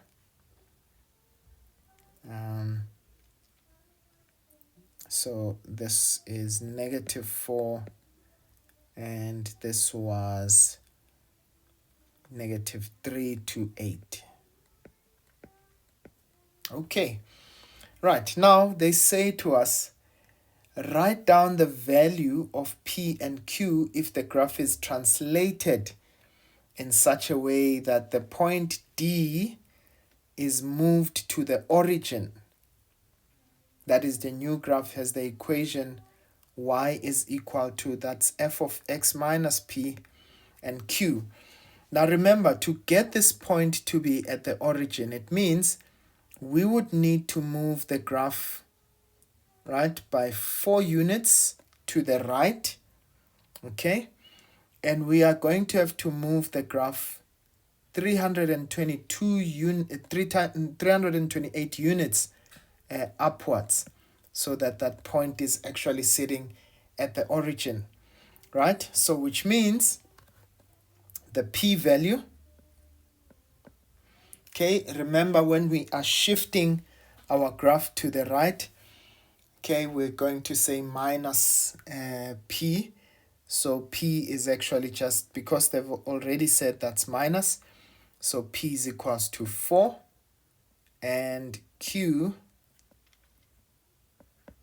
would simply be equal to, moving it up, so q would be 328. Okay, right, ladies and gents, we are progressing very well.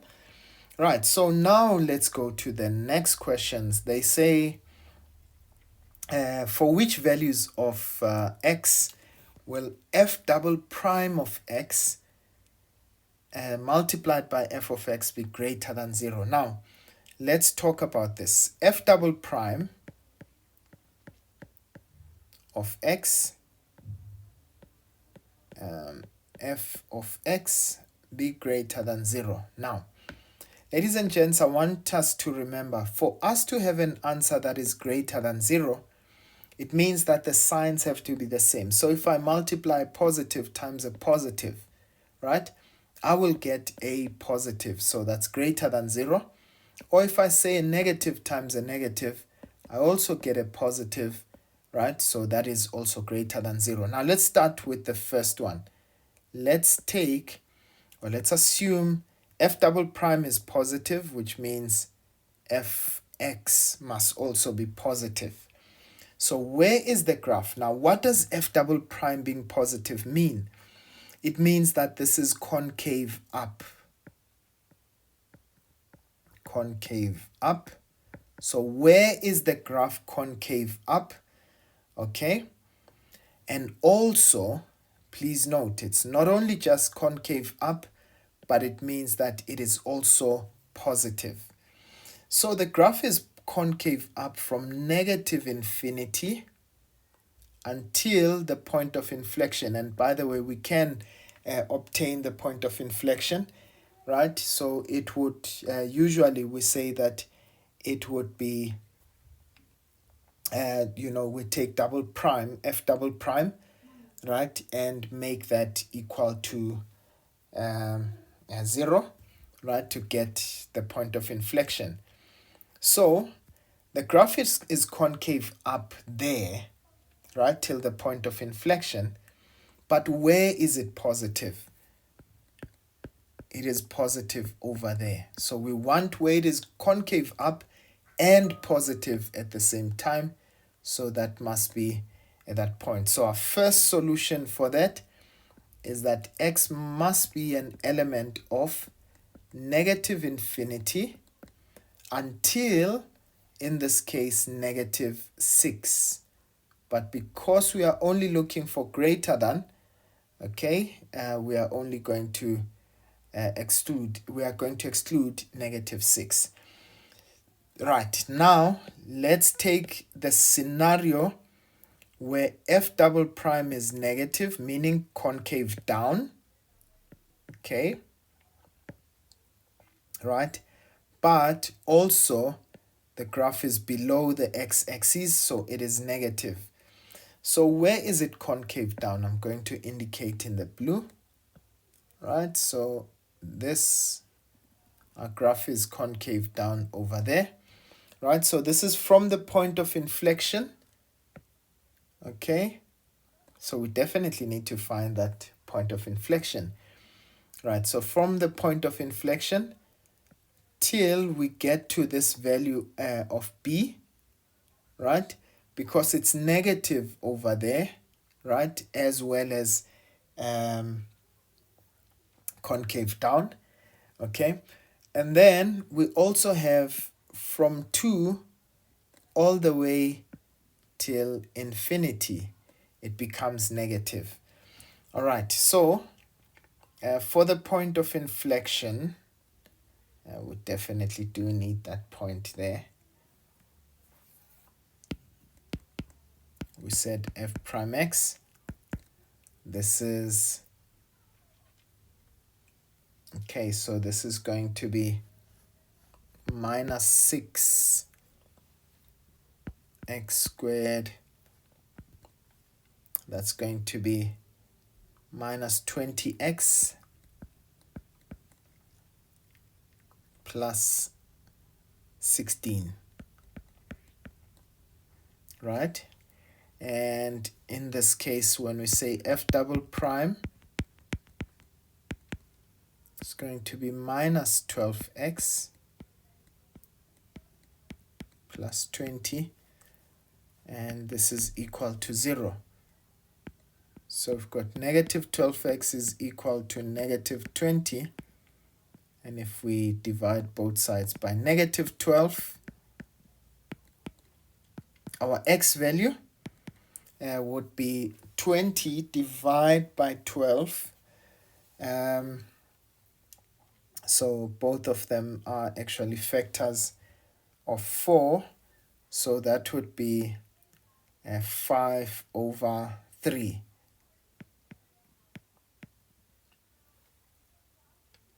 All right, so that's 5 over 3. So a point of inflection, okay, I just want to see this. So a point of inflection is actually going to be at positive 5 over 3. Quite a strange one there. Minus 20. Yeah, so it's going to be, right, so we don't have a point of inflection on the left-hand side there. So which means our other solution must actually be over here. Okay, so I am going to take, in this case, from the point of inflection. So I'm not going to include that part there because it's not, so it was still concave up over there according to the graph, the information that I got. So which means our other solution must be from this value here. I guess that's why they didn't compel us to find the point of inflection. So from 2 to infinity. From 2 till infinity. That's where that solution is plausible. Okay. Right. So I hope that makes sense, guys. Right.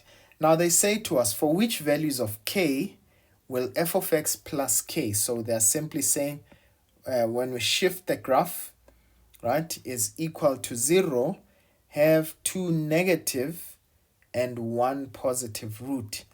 So let's look at it. Right. So at the moment, we seem to have 2 negative and 1 positive root. But they want us to have 2 negative, actually, exactly as it is, and 1 negative root. Now, ladies and gents, if we were to shift the graph upwards, okay, such that the graph is sitting like this, okay, how many roots do we now have? We would only have 2 roots. We don't want that, okay? So we want to have a situation where the graph has 3 roots, 2 negative and 1 positive. And so we can leave the graph as is, right? This is for all values of k, such that if I take it down, so we haven't gotten the value of e there. So I can shift the graph upwards by 326, okay? But we can also shift the graph down by, let's see. So if I shift it up 326, but I can shift it down by whatever the e value is. I actually removed, we found -4. What was the other y the value of the turning point there, right? So we can shift it up by 326. So k can be any value that is 326. So from 0 to 326. So greater than 0, but it should be less than 326, 328, sorry, not 326.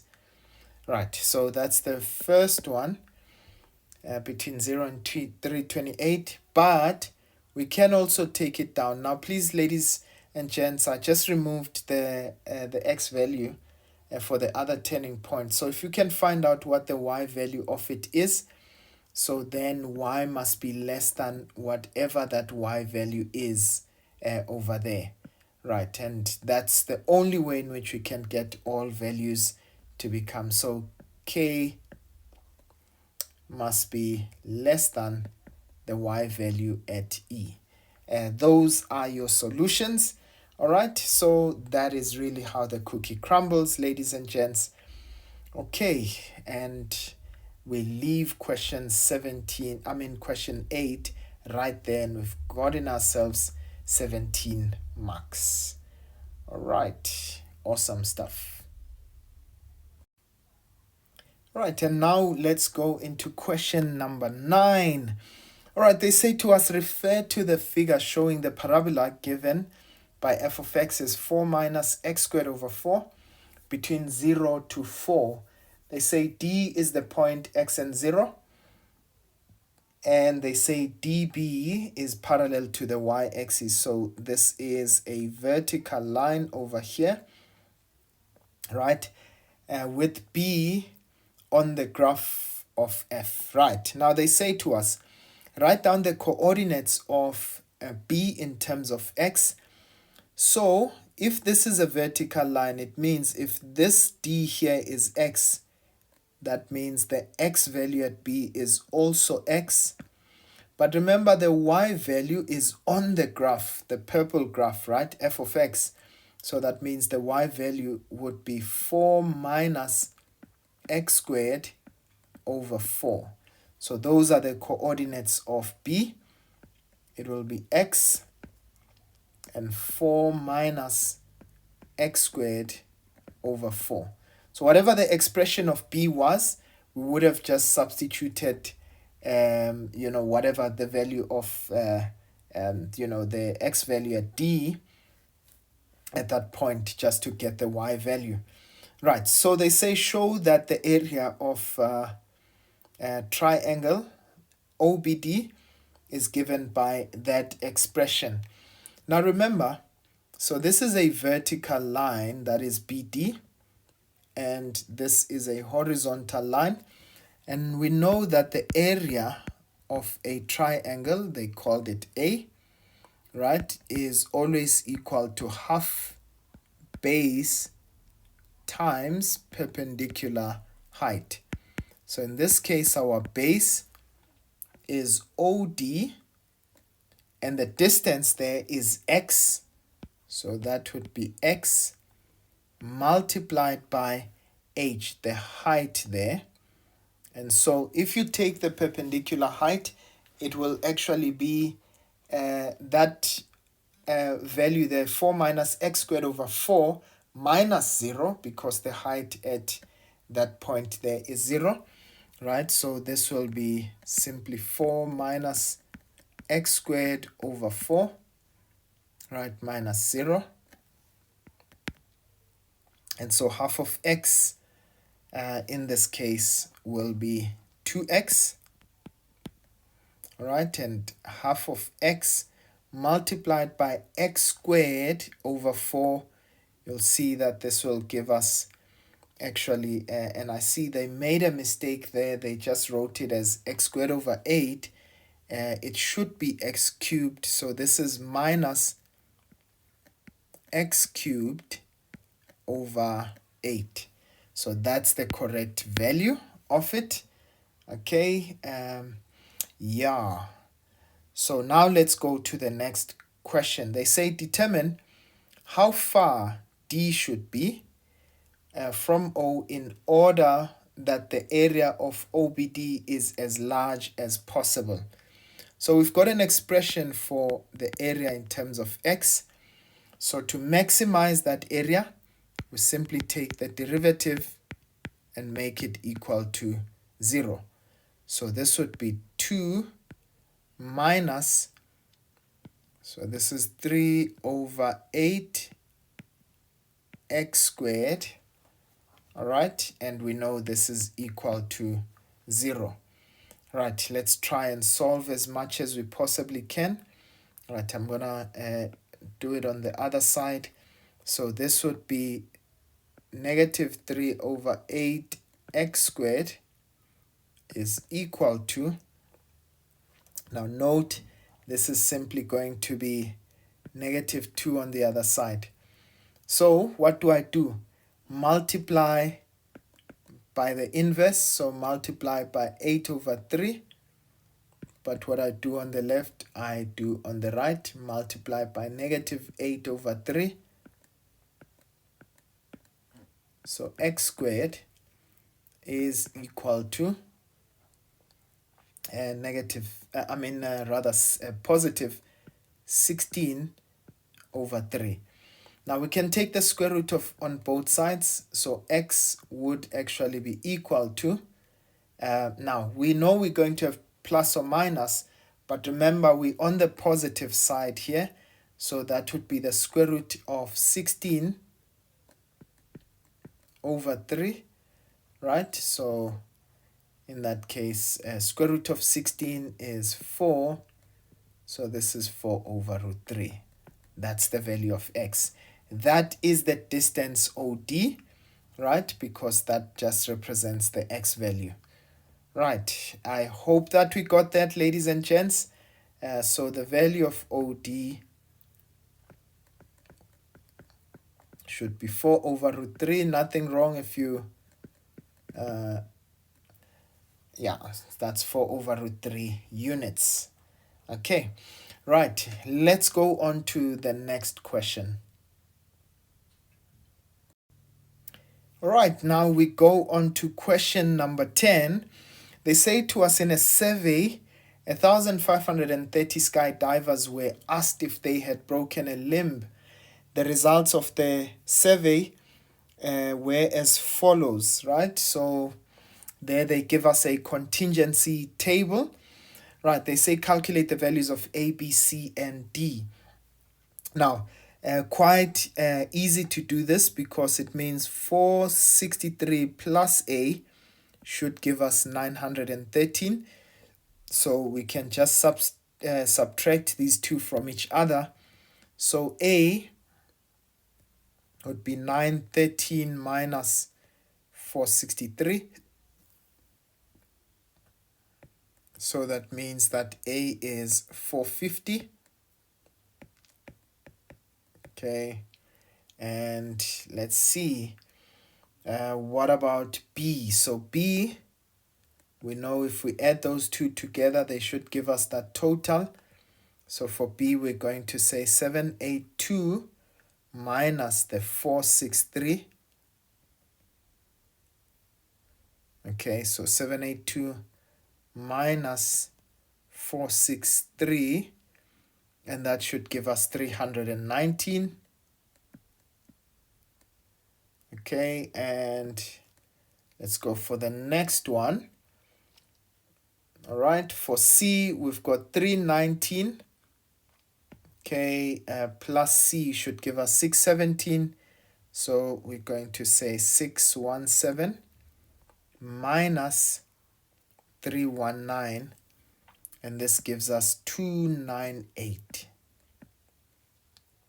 And finally, for D, we can say 1530 minus 782, and that gives us 748. All right, so that is truly how this cookie crumbles. All right, so quite easy to do contingency diagrams. Okay, they say calculate the probability of choosing at random in the survey a female skydiver who has not broken a limb. Right, so female skydiver, right, who has not broken a limb. So the two intersect right here at C. So females that have not broken a limb, 298. Okay, so that means that the probability will be 298, but this is divided by the total number of people, that's 1530. So you can just simply put that in your calculator. Okay, and the probability is 0.19. Okay, right, so let's go on to the next one. They say determine whether the events of being female and having broken a limb are independent.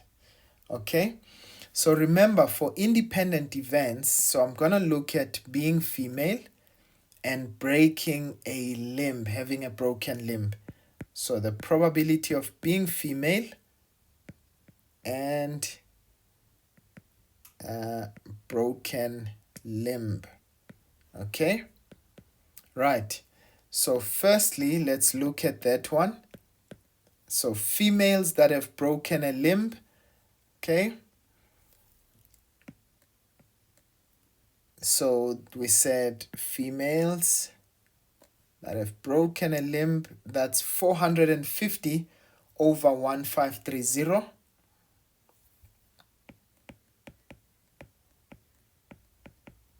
Okay, so we're looking for that independently, right? 450 divided by 1530, and that gives us 0.29. Okay, right, but now let's compare it with the probability of finding a female, right, multiplied by the probability of finding someone with a broken limb. Right, so how many females in total were there? So the total number of females is 748. So that's 748 over 1530 multiplied by the probability of having someone with a broken limb. Right, so in this case, how many of them had a broken limb? That's 913 people, right? So this is 913 over 1530.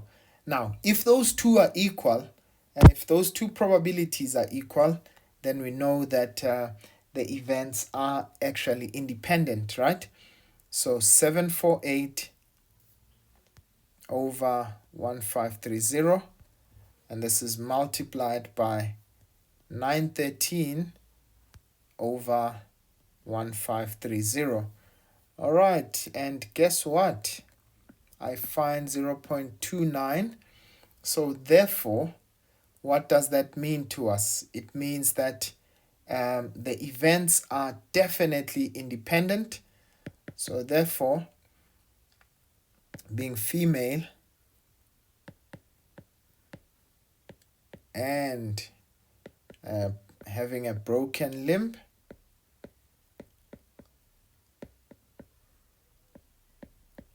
are independent. Why is that? Because the probability of being female having a broken limb is equal to the probability of being female multiplied by the probability of having a broken limb. Right, and ladies and gents, that is truly how you are going to answer that question.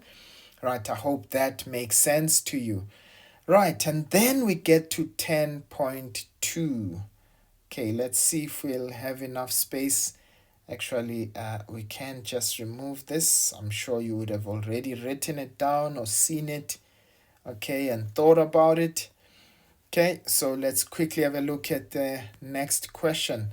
So they say to us, given the word hammerhead, how many unique 10-letter words can be formed using the letters in the above, in the word above?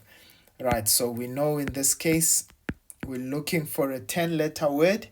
Okay, that simply means that repetition is most certainly allowed. Okay, so you can arrange this in as many ways as you possibly want. So that would be in 10 factorial ways. Okay, so I want you to think about that. So that means in the first one, you can choose from 10, from 9, from 8, and so that would be 10 factorial. Right, so then 10.2.2. Right, they say find the probability of 10-letter words formed, right, such that the letter R and D are next to each other. Now, I want us to really think about this.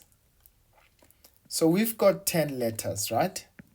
Okay, so that's 1, 2, 3, that's 4, that's 5, that's 6, 7, 8, 9, and 10.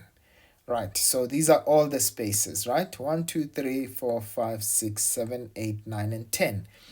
Right, now we want D and R to be together, right? So there's R, there's D, okay? So let's take D and R as though they were just one thing, okay? So that's D and R. Now, I want us to also keep in mind, we'll come back to the D and R, okay? Because you can write it in two different ways. You can start with R then D, or the D then R, okay? So on their own, already we know that they will give us 2 factorial ways, right? But in this case, now that we've got this combination of D and R that have occupied one space, right? So how many more spaces are still left? Okay, so that means that's 1, 2, 3, 4, 5, 6, 7, 8. Okay, so now that we've chosen there, right, so that means that we've got 8 factorial ways in which we can also in fact 8 factorial for the other letters. However, remember that in this case we know that we can place D and R at any of these, right?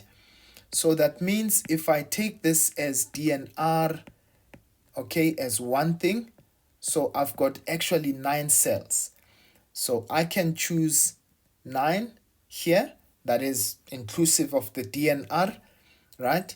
And then I can choose 8, I can choose 7, I can choose 6, 5, 4, 3, 2, and 1. So that's 9 factorial actually, including D and R. Okay? But we also know that they also can be arranged in 2 factorial ways. Right, and so how can we, what would be our probability?